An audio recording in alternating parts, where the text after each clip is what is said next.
With quarter-mile times dropping into the 10 and 11-second range, these so-called street-legal factory drag cars were nothing short of unhinged. Number 7, 1963, Chevrolet Impala Z11. When most people think of a Chevrolet Impala today, they probably picture one cruising low and slow, rolling through the streets as the crown jewel of lowrider culture.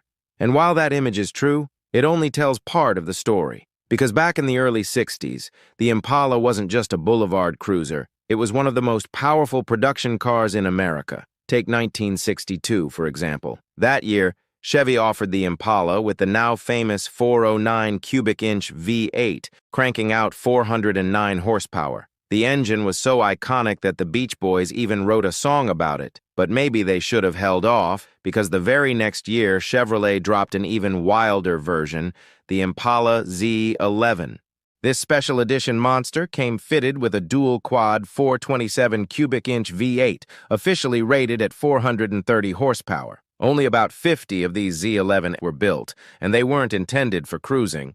They were factory-prepped drag cars. On the Strip, they had no problem dipping into the 10-second range, which immediately raised eyebrows. After all, cars running that quick don't usually do it with just 430 horsepower. The truth is, Chevy's rating was almost certainly conservative, while no official dyno sheets or factory records exist to confirm it. Most authoritative estimates put the real output of the Z11's engine closer to 510 horsepower. That kind of firepower was so extreme that it may have even contributed to General Motors' decision later in 1963 to ban engines larger than 400 cubic inches from intermediate cars. In other words, the Z11 might have been a little too good at its job. After all, letting an average driver loose in a car this powerful was practically begging for trouble, and GM wasn't about to take that risk.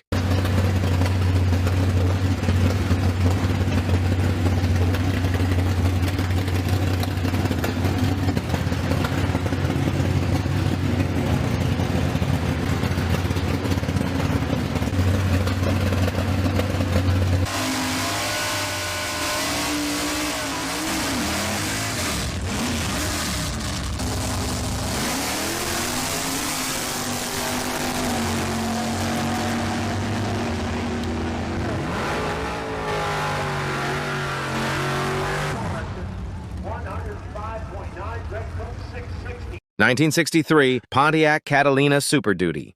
Pontiac wasn't about to sit on the sidelines while Dodge, Plymouth, and Chevrolet were building factory drag cars. In 1963, they rolled out their own heavyweight hitter, the Catalina Super Duty. Under the hood sat a 421 cubic inch V8, fed by a pair of Carter AFB 4-barrel carburetors. And just like the other factory drag machines of the era, Pontiac went all in on weight reduction.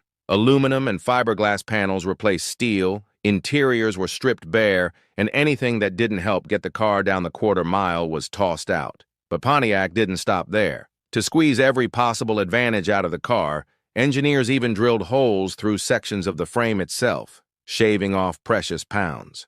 That's how this wild machine earned its nickname, the Swiss Cheese Pontiac. And on the Strip, it lived up to that reputation, blowing past just about anything brave enough to line up next to it. Like so many of its factory drag rivals, the Catalina Super Duty's power rating was famously conservative. Officially, Pontiac claimed 405 horsepower. But there's no way that number tells the full story, because this full-size car was running the quarter mile in the low 12-second range, a feat that would have required well over 500 horsepower right from the factory. And with a little tuning, these cars were even stronger once they hit the track. Only 14 of these Swiss cheese Pontiacs were ever built, making them not just brutally fast, but incredibly rare. Today, they're among the most desirable collector cars of the muscle car era. In fact, at Macomb Indy 2025, one example sold for a staggering $742,500, while another brought in $473,000 at the very same auction. Proof that these cars are as valuable now as they were unbeatable back then.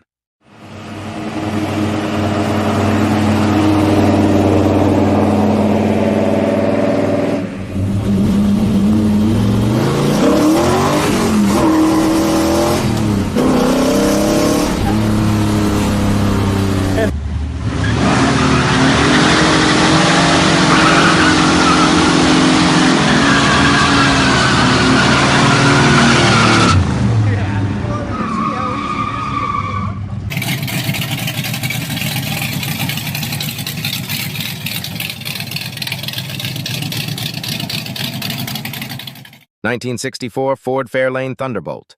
It might sound strange to bring this up after all these centuries, but technically speaking, a thunderbolt doesn't exist, at least not in scientific or meteorological terms. Lightning is the bolt, thunder is the sound it makes, and you don't actually get thunder in bolt form. But then again, the 1964 Ford Fairlane Thunderbolt might just be the exception to the rule. This factory drag car roared like thunder and struck with the force of lightning, which makes you wonder if maybe science got it wrong on this one. The name itself comes straight out of mythology. Gods like Zeus and Thor were said to hurl thunderbolts as weapons, and that imagery fits the thunderbolt perfectly, because while it wasn't a myth, it absolutely became a legend. Under the hood was Ford's fearsome 427 cubic inch side oiler V8, officially rated at 425 horsepower. But here's where the science comes back in.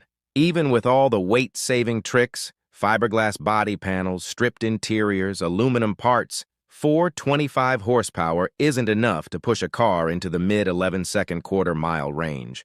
The reality?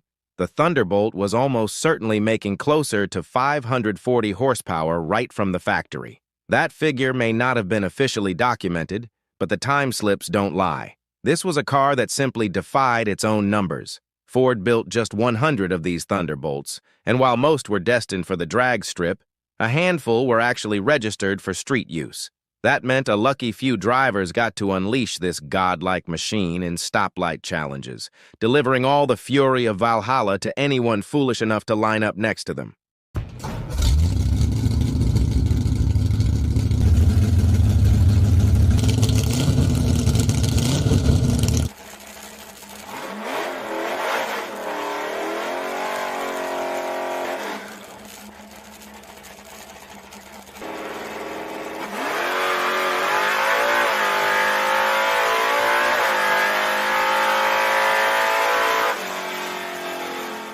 (1965) Dodge Coronet A990.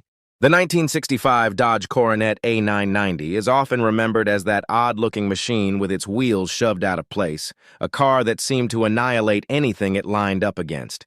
But there's a lot of confusion and even some misinformation surrounding it. One of the biggest myths is that Dodge shipped these cars straight from the factory with that altered wheelbase. In reality, the modifications were carried out later, either by individual racers or through Chrysler's own underground racing division, what many called their skunk works. What they did was pretty radical. The front wheels were pushed forward by about 10 to 15 inches, essentially ahead of the engine. Meanwhile, the rear wheels were moved about 10 inches closer to the center of the car. This shift concentrated more of the Coronet's weight over the rear tires, giving it tremendous traction right off the line.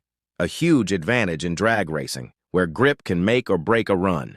With this setup, the A990 launched harder than just about anything else on the strip.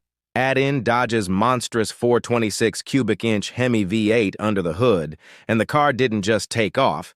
It looked and felt like it was being fired out of a cannon. Its stance was so unusual that people started calling it a funny car, a nickname that stuck and eventually evolved into its own official NHRA racing class.